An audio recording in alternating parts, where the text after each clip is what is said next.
but will they like it? And it's decision time for Ruth in Tuesdays and Thursdays. Could it be the Big E for two-timing Martin, or will the poodle die of over-exercise? Meanwhile, Susan Brooks makes a pig of herself with the old Boars of Sussex. Wild?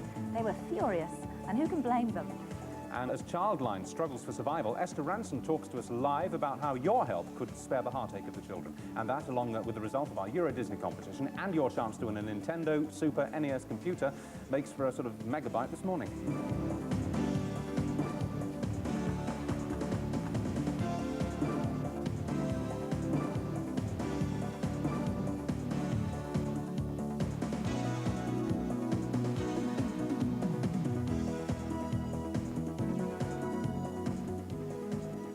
Now, in 1972, Lena Zavaroni leapt into the nation's affections when she won Opportunity Knocks, aged just 9. Immediately, she was catapulted into the international spotlight and a glittering future. She left behind the homely comforts of the Isle of Bute and headed for London in search of fame and fortune. Well, that was then, but 16 years on, she views life from a frail frame that recently went down to a sort of pathetic 3.5 stone as her battle with anorexia nervosa reached a frightening low.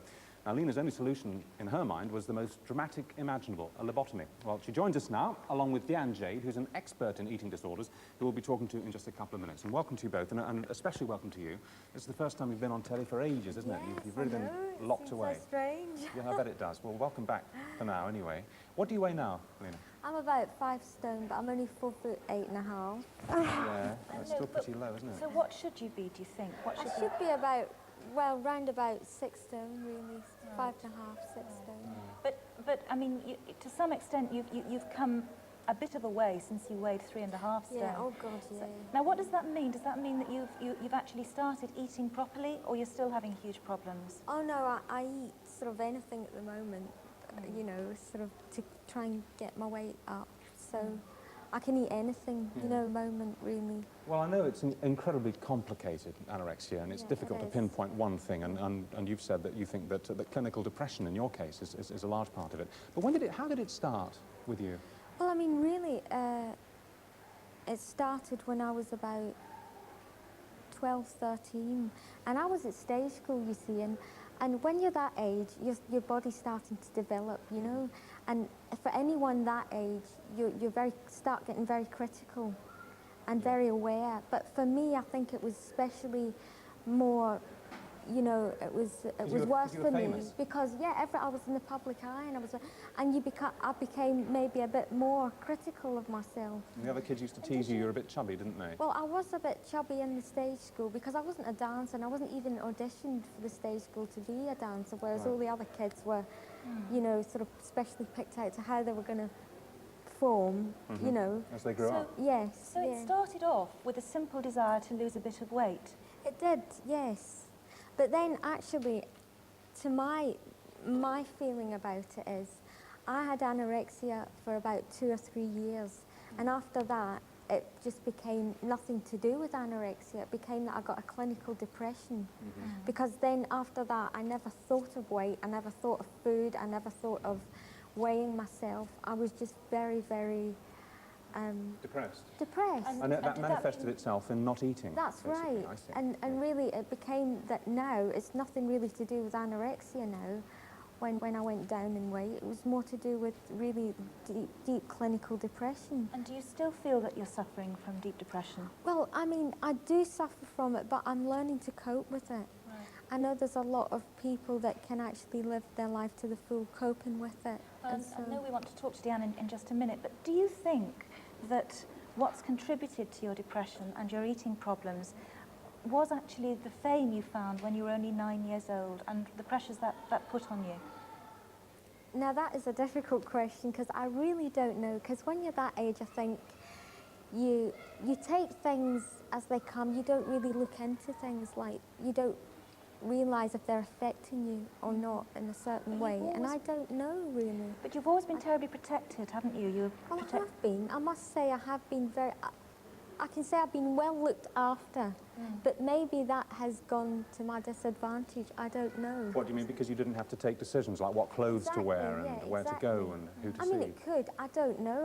I can't honestly say that was the reason. I'd love to be able to say and know, yeah, that is the reason. And you said, just before we come on to Diane, you've said that you're getting so desperate because you can't get better. You have time when it's a little better, but you can't shake this thing. You've actually talked about having a lobotomy. I mean, are you sure that's a good idea? I did talk about having, I mean, the depression was so bad at one point that, I mean, I was just crying out. I just wanted something to, I mean, it just goes on. It never gets times where it's relieved. It's always sort of like on the same level. Are you taking antidepressant tablets? I am, yes, yeah. I've always taken them, yeah. Okay, well, let's bring Diane. Diane will have more time to talk later on in the phone-in about the root causes of eating disorders generally. But what comment would you make on Lena? I mean, would she be a fairly classic victim of anorexia?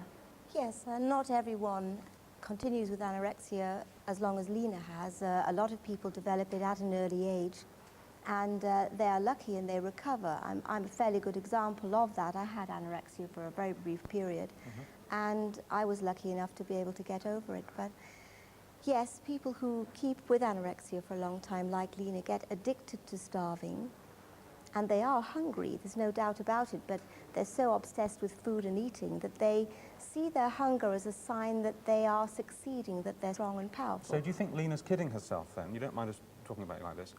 When she says that she isn't suffering from anorexia anymore, it's just depression. Do you think that she's masking the fact that she still has got anorexia? Lena probably does have anorexia, and she will have phases where she feels she can eat and that she'll come out of it. But anorexia isn't just a weight, it's a state of mind. And it's also how she feels about her body. As long as Lena is not satisfied to have a weight that is normal for her height, in absolute terms, then she can be said to be suffering from anorexia, yes. All right, well, we'll talk more about this later in our phone-in. Lena, thank you very much for coming in. You'll be joining us later in the phone-in. Okay. I'm sure you can help a lot of other people as well. Well, Diane and Lena will be with us later on. They'll be taking your calls. The phone-in's on the usual number. It's 051 555 1000. So if you're worried about your eating habits, or that you fear that someone you know may be suffering from anorexia or any other eating disorder like bulimia or excessive binging, please give us a ring. Remember, you don't have to give your real name. No, and we think you're dead brave to come on. Thank you. Thanks for doing that. Okay, it's time now for a break. Coming up, we've got Susan Brooks with the Boars of Sussex. Hey, that's wild, man.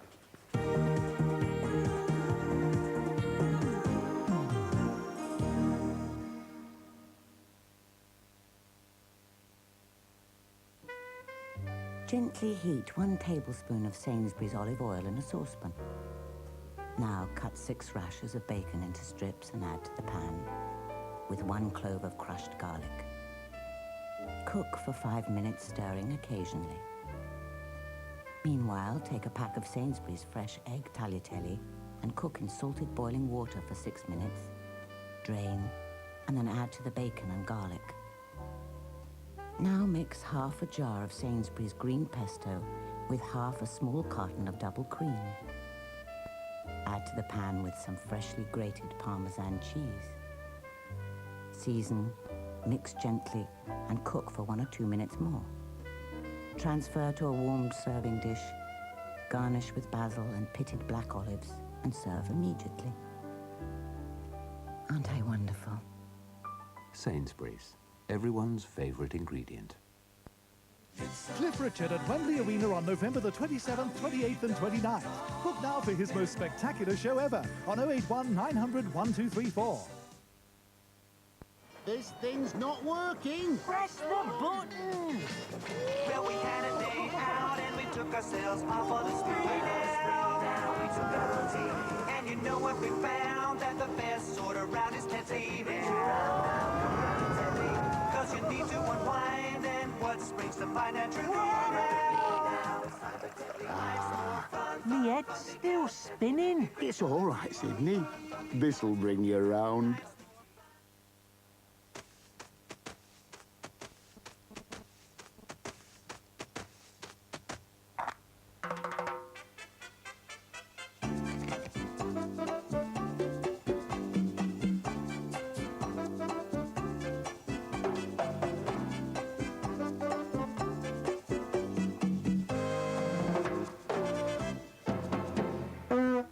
It's a dog's life without good life.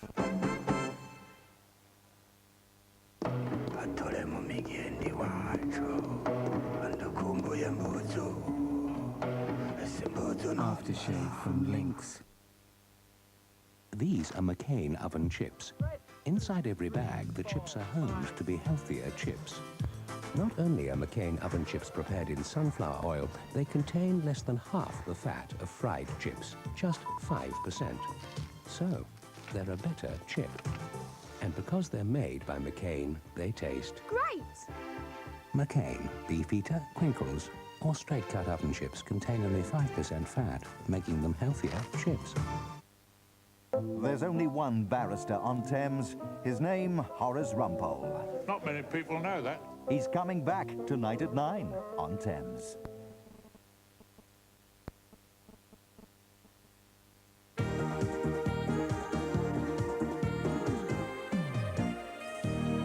Hello, welcome back. Now, never one to turn her nose up at a new culinary fad, Susan Brooks has discovered you get out for snout when it comes to the latest in designer pigs.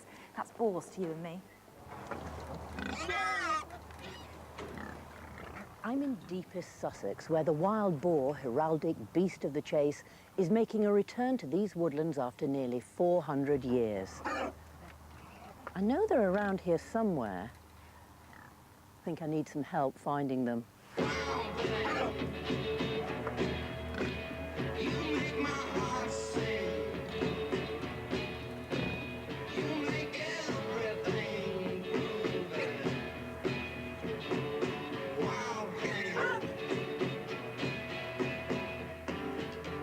Well, it's not too difficult to sniff out a wild boar. But why have they come wee all the way home after so many years? Well, they became extinct in sort of the mid-17th century. They were hunted by the nobles and the kings, completely into extinction. If peasants were ever caught hunting them, they were executed promptly. So they were royal beasts? So they were royal beasts, yes. And how did you come to start farming them? It was October the 16th, 1987, called the Hurricane. I remember, yes. And all this area here was large plantations, and it was completely flattened. And we have chronic problems with rhododendrons, so we had some crazy idea of putting pigs in to clear the rhododendrons up. They have made a heck of a mess of the ground. I mean, will it regrow?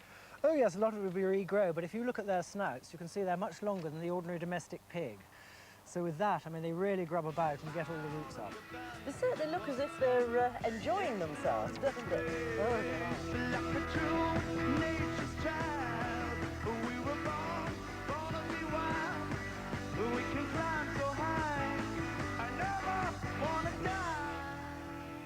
Aren't they supposed to be rather dangerous, wild boar? I think if you get a big one and meet him in the forest, yes, you would find him dangerous. But I mean, these, as you can see, basically, they're all around us. And they virtually come out and eat out of your hand. Really? Yes, I mean, you try putting some nuts down and see if anything comes. They look very different from ordinary pigs. Well, they are. They're really a game rather than a domestic animal. And so, I mean, unlike pork, I mean, we hang them for about 3 weeks. And the meat comes really nice and dark and gets a really nice gamey flavour.